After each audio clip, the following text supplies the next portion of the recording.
নমস্কার বন্ধুরা। University of গৌড়বঙ্গে যারা 2025-26 সেশনে প্রথম বর্ষে ভর্তি হয়েছে তাদের রেজিস্ট্রেশন প্রক্রিয়া শুরু হয়ে গেছে। তো সেই রেজিস্ট্রেশন কি করে করতে হবে, রেজিস্ট্রেশন ফিস কি করে পে করবে এবং তারপরে কি করতে হবে, এই সমস্ত বিষয়ে আজকের ভিডিওতে আলোচনা করব এবং step by step form fill up করার প্রসেসটা তোমাদেরকে দেখিয়ে দিব। তাই ভিডিওটিকে স্কিপ না করে একদম শেষ পর্যন্ত দেখতে থাকো। আর চ্যানেলে নতুন হয়ে থাকলে চ্যানেলটাকে সাবস্ক্রাইব করে পাশে থাকা বেল আইকনটিকে অন করে রাখো। তো ইউনিভার্সিটি অফ গৌড়বঙ্গের 2025-26 সেশনে যারা প্রথম বর্ষে অ্যাডমিশন নিয়েছো তাদের রেজিস্ট্রেশন প্রক্রিয়ায় একটু চেঞ্জ হয়েছে। তো আজকে 25শে নভেম্বর থেকে এই রেজিস্ট্রেশন প্রক্রিয়া শুরু হলো এবং আগামী 29শে নভেম্বর রাত্রি 12টা পর্যন্ত অনলাইনে রেজিস্ট্রেশন প্রক্রিয়াটা চলবে। এবং তারপর ফর্ম ফিল আপ হয়ে গেলে সেই ফর্ম, একটা রেজিস্ট্রেশন ফিস রয়েছে সেটা পে করে তোমাদের কলেজে গিয়ে জমা করে আসতে হবে। এই রেজিস্ট্রেশন প্রক্রিয়াটা অনলাইনে চলবে, তার ওয়েবসাইট লিংক তোমরা দেখতে পাচ্ছ।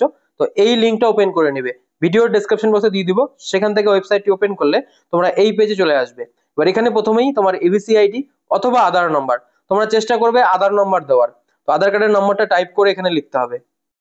এরপর উচ্চ মাধ্যমিক অর্থাৎ ক্লাস 10+2 এর রোল নম্বর, ডান দিকে পাসিং ইয়ার এবং নিচে এসে লগ ইনে ক্লিক করবে। এই তিনটে ফিল করে লগ ইনে ক্লিক করলেই তোমাদের প্রোফাইলে এইভাবে কিন্তু লগ ইন হয়ে যাবে।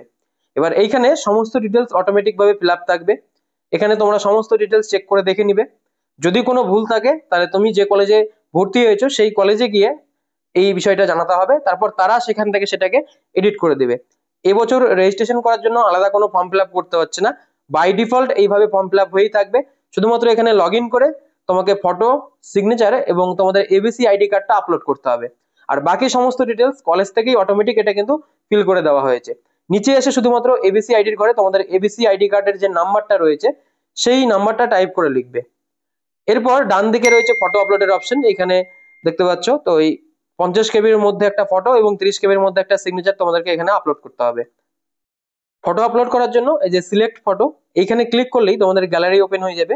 এবার গ্যালারি থেকে 50 কেবির মধ্যে একটা ফটো তোমরা এখানে আপলোড করবে। ফটো আপলোড হলেই এটা শো হবে। এরপর একইভাবে সিলেক্ট সিগনেচারে ক্লিক করলে ফাইল ওপেন হবে, এখান থেকে তোমাদের সিগনেচারটা 30 কেবির মধ্যে আপলোড করে দিবে।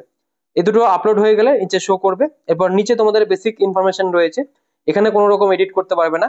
যদি কোনো কিছু ভুল থাকে তাহলে বললাম তুমি যে কলেজে অ্যাডমিশন হয়েছে সেই কলেজে গিয়ে কন্ট্যাক্ট করে এটা কারেকশন করাতে হবে। অনলাইনে কোনো রকম কারেকশনের অপশন কিন্তু এখানে নেই। এরপর নিচে তোমাদের অ্যাড্রেস ডিটেলসটা রয়েছে সেটা চেক করে দেখবে, সাবজেক্ট ডিটেলস রয়েছে এটাও চেক করে দেখবে কোনো ভুল রয়েছে কিনা, এবং নিচে লাস্ট কোয়ালিফাইং এক্সাম ডিটেলস অর্থাৎ উচ্চ মাধ্যমিকের বোর্ডের নাম, তারপর রেজিস্ট্রেশন নাম্বার, রোল নাম্বার এগুলো রয়েছে। এরপর এখানে রয়েছে এবিসি আইডি সার্টিফিকেট, এটাও জেপিজি ফরম্যাটে তোমাকে এখানে কিন্তু আপলোড করতে হবে।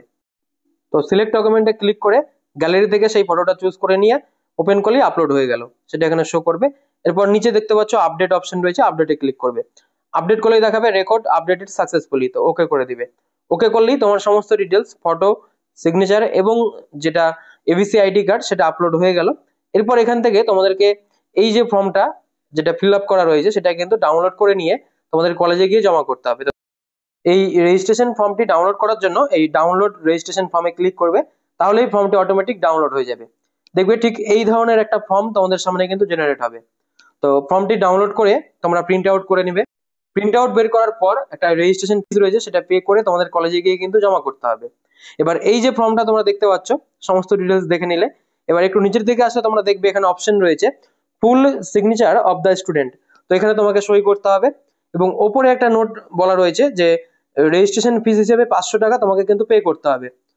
তো এই ফর্ম ফিল আপ করে তোমাদের নির্দিষ্ট কলেজের যে ওয়েবসাইট রয়েছে অর্থাৎ তুমি যে কলেজে পড়ো সেই কলেজের যে ওয়েবসাইট, সেই ওয়েবসাইটে গিয়ে এই রেজিস্ট্রেশন ফিস কিন্তু পে করতে হবে। তারপর সেই পেমেন্ট রিসিপ্ট, এই রেজিস্ট্রেশন ফর্মটা এবং সেই সঙ্গে তোমাদের উচ্চ মাধ্যমিকের মার্কশিট এবং রেজিস্ট্রেশন, সেই সঙ্গে তোমাদের এবিসি আইডি কার্ড, এই কয়েকটা জিনিস অ্যাটাচ করে তোমাদের কলেজে গিয়ে জমা করতে হবে।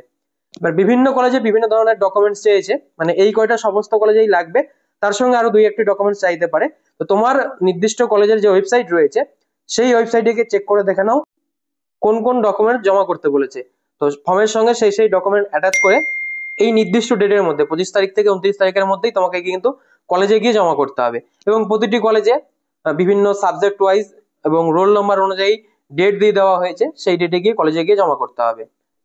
তাহলেই তোমাদের এই যে রেজিস্ট্রেশন প্রক্রিয়া সেটা কিন্তু কমপ্লিট হয়ে যাবে।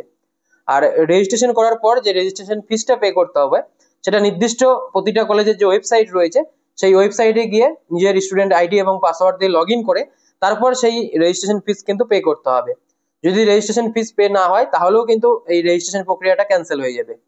আর প্রত্যেকটা কলেজের আলাদা আলাদা ওয়েবসাইট এবং পেমেন্ট প্রসেসটাও সবার আলাদা আলাদা, তাই একটা ভিডিওতে আমার সেগুলো দেখানো সম্ভব নয়। আমি আজকের ভিডিওতে শুধুমাত্র যে রেজিস্ট্রেশন ফর্ম ফিল আপ সেটাই দেখালাম। যদি রেজিস্ট্রেশন ফিস পে করতে গিয়ে তোমাদের কোনো সমস্যা হয় বা ওয়েবসাইট না খুঁজে পাও বা স্টুডেন্ট আইডি বা পাসওয়ার্ড যদি জানা না থাকে, সেক্ষেত্রে তোমরা কমেন্ট করে জানাবে, তাহলে আমি চেষ্টা করব সেই সমস্ত কলেজগুলোর ফিস পেমেন্ট করার যে প্রসেসটা বা পদ্ধতিটা সেটা আমি তোমাদেরকে দেখিয়ে দেওয়ার। তো আশা করি সম্পূর্ণ বিষয়টি তোমাদেরকে বোঝাতে পেরেছি। এইভাবেই তোমরা এই 25-26 সেশনে ফার্স্ট সেমিস্টারে যারা অ্যাডমিশন হয়েছে তাদের যে রেজিস্ট্রেশন ফর্ম ফিল আপ সেটা কমপ্লিট করতে পারবে, এবং ফর্ম ফিল আপ হয়ে গেলে যেভাবে যেভাবে বললাম সেইভাবে সমস্ত ডকুমেন্টস গুলো জমা করে দেবে, তাহলেই তোমাদের রেজিস্ট্রেশন প্রক্রিয়া কমপ্লিট হয়ে যাবে।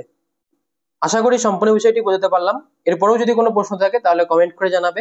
এছাড়াও ভিডিওর ডেসক্রিপশন বক্সে আমার সোশ্যাল মিডিয়ার লিঙ্ক দেওয়া রয়েছে, সেখানে গিয়ে সরাসরি তোমরা আমার সাথে কন্ট্যাক্ট করে তোমাদের সমস্যাগুলো জানাতে পারো।